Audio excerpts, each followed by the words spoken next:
장위 4구역, 장위 10구역. 자, 이 두 단지. 근데 이 둘 중에 어디가 더 좋은 거야? 장위 4구역. 야, 4단지. 단지 규모도 크고 역도 가깝고. 아니면 장위 10구역? 뭐니 해도 19역이지. 초등학교를 품은 아파트. 4구역 19구역. 그래! 결심했어! 세대수도 많고 촉풍하니까 애들 학교 다니면 자이 아니할 거 아니야.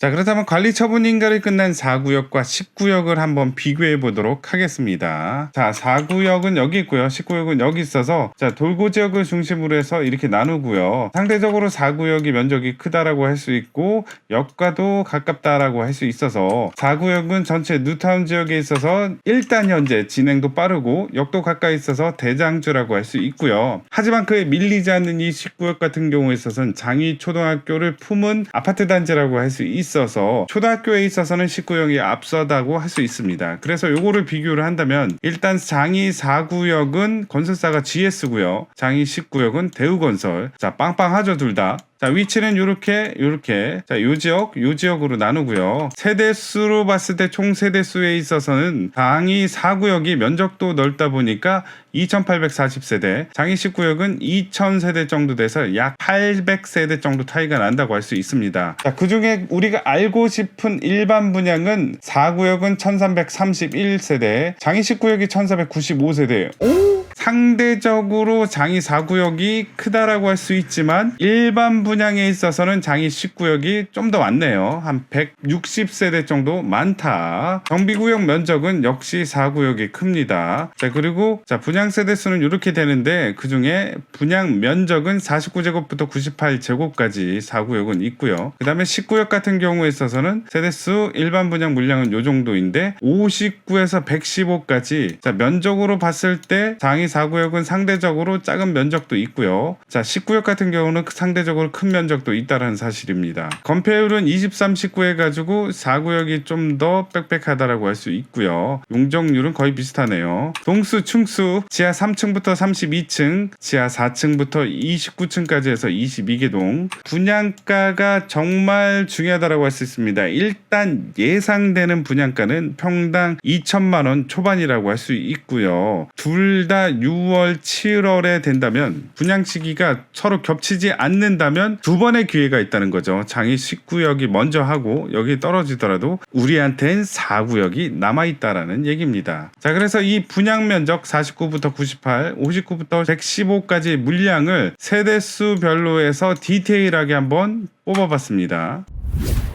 자, 바로 요거라고 할 수 있겠는데요. 4구역과 10구역에 있어서 4구역은 2840인데 장위 10구역은 2004세대인데 여기선 1968세대라서 약간 모자릅니다. 자, 요 자료는 자, 클린업 시스템의 자료이기 때문에 일단 요걸 보도록 하겠습니다. 자, 면적 그리고 세대수 요거는 이제 임대 물량, 조합원 물량, 일반 분양 물량 다 포함된 거고요. 그리고 요 퍼센트는 자, 요 세대수에 대한 비중을 얘기하는 거죠. 자, 그러다 보니까 84제곱이 33%, 세대수 3개 중에 1개는 84제곱미터. 자, 좋네요. 59제곱미터도 상대적으로 23.5라서 비중이 높다라고 할 수 있습니다. 72도 맞네요. 자, 그러다 보니까 59에서 72까지는 자, 이렇게 물량이 74%로 많지만 실질적으로 조합원들이 많이 가져가겠죠. 그리고 장위 10구역 같은 경우에 있어서는 좀 더 세대수가 이렇게 디테일하게 나왔는데요. 보시다시피 84 A, B, C, D, E 해가지고 자, 요 물량의 비중이 37.9%입니다. 자, 실질적으로 요 비중 자, 59부터 84까지가 82.8%로 임대를 뺀 나머지 큰 평수 제외하면은 거의 물량이 이 안에 알차게 들어있다라고 할 수 있습니다. 자, 분양가는 대략적으로 평당 2천만 원을 예상하고 있습니다. 하지만 요즘에 이제 분양가가 조금씩 상승하고 있어서 자, 분양가는 어떻게 다를지 모르겠지만 일단 평당 2천만 원이라고 치자면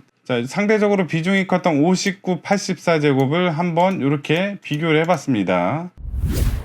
자, 요거를 한번 정리를 해봤는데요. 일단 전용 면적은 5구랑 84를 비교를 해봤고요. 평당가로 기준을 했을 때 분양가는 59제곱미터는 5억 1,500, 84는 6억 8천으로 잡았고요. 자, 일단 계약금 20%, 중도금 60%, 잔금 20%로 잡았는데 계약금 20%는 필요하죠. 그래서 계약 전까지 마련할 금액은 각각 요렇다라는 거고요. 중도금 60% 중에 40%는 대출이 나오는데 그 40%의 대출은 요 정도 나오겠다. 그렇다면 20%가 남는데 이 20%는 될 수도 있고 안 될 수도 있지만 만약에 연체가 된다고 가정을 한다면 중도금 60%는 일단은 필요하지 않는 돈이고 계약금 20%는 꼭 필요하다는 얘기입니다. 잔금대가 되어서 요 중도금 40% 대출이 주택담보대출을 전환하는 데 있어서 감정평가를 하게 되죠. 그래서 만약에 감정평가를 받게 돼서 분양가에 대한 가치가 이렇게 바뀐다면 일단 8억의 경우에 있어서는 40% 대출을 받으면 3억 2천, 9억은 40% 대출할 때 3억 6천인데 9억을 초과하게 되면 9억까지는 40%고 그 초과분에 대해서는 20%죠. 그렇다면 대출금액 3억 8천, 그 이상은 이렇게 나오는데 15억을 넘어가게 된다면 대출이 안 나오니까 자, 요 사이에서 감정평가가 나오길 빌어야 되겠죠. 그렇다면 잔금 때 대해서 내가 필요한 돈은 얼마가 될까? 이거를 한번 만들어 봤는데요. 요 필요그램은 계약금을 제외한 잔금 때 대출을 받고 나머지 금액에 대한 필요 금액입니다. 자, 예를 들자면 5구제곱이 5억 1,500이었죠. 잔금 때 주택담보대출을 받기 위해서 감정평가를 받아보니까 이 가치가 8억 정도 해서 3억 2천이 나온다. 그러면 분양가에서 계약금 빼고 대출 뺀 나머지 금액은 9,200만 원만 있으면 되겠다는 거고요. 만약에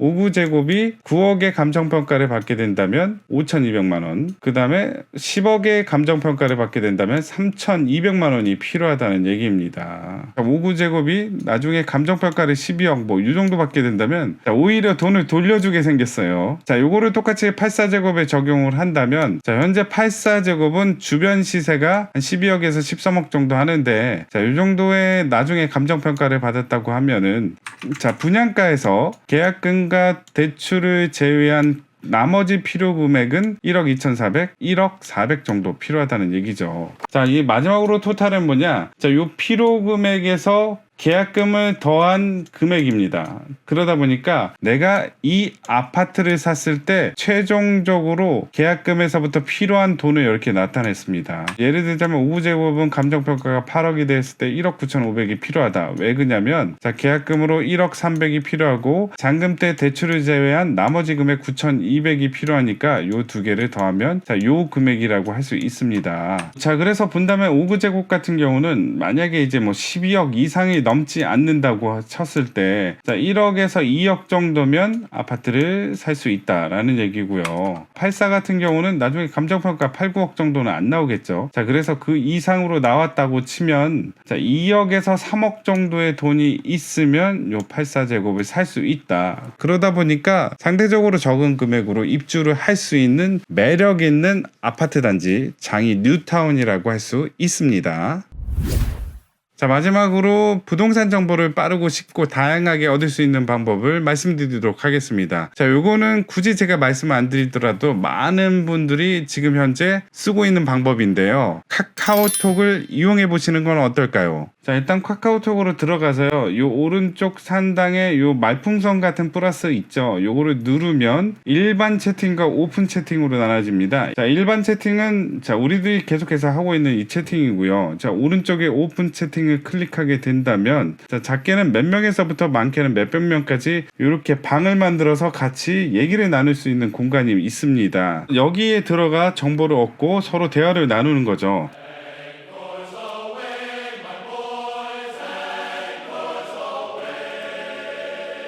자, 그래서 여기서 내가 원하는 장미를 이렇게 쳐보면 자, 프로필 말고 그룹 채팅으로 가서 쳐보면 여러 가지 정보 공유방이 나옵니다. 자, 많죠. 여기 장이 6구역 소통하는 조합원 모임, 뭐 장이 12구역, 9구역 해가지고 이런 방이 있는데 자, 요 방들이 다 들어갈 수는 없습니다. 어떤 방은 비공개 방이기도 한데요. 자, 예를 들자면 이런 거 같으면 클릭해서 이렇게 들어간다면 참여 코드 입력이 필요한 채팅방 이런 방은 자, 비공개 방이라고 할 수 있고요. 요런 데도 자, 못 들어가게 돼 있네요. 자, 장이 14구역 정보 공유방은 자, 이렇게 들어갈 수 있습니다. 그래서 이렇게 프로필을 만든 다음에 자, 들어가서 여러 가지 정보도 공유하고 정보도 받을 수 있다는 사실이니까 오픈 채팅방을 통해서 좀 더 많은 정보를 얻으시길 바라겠습니다. 자, 비단 장이뿐만 아니라 여러 가지 지역이나 여러 가지 주제에 관해서 다양한 오픈 채팅방이 있으니까 한번 이용해 보시고요. 이 영상이 마음에 드셨으면 구독, 좋아요 부탁드리겠습니다. 감사합니다.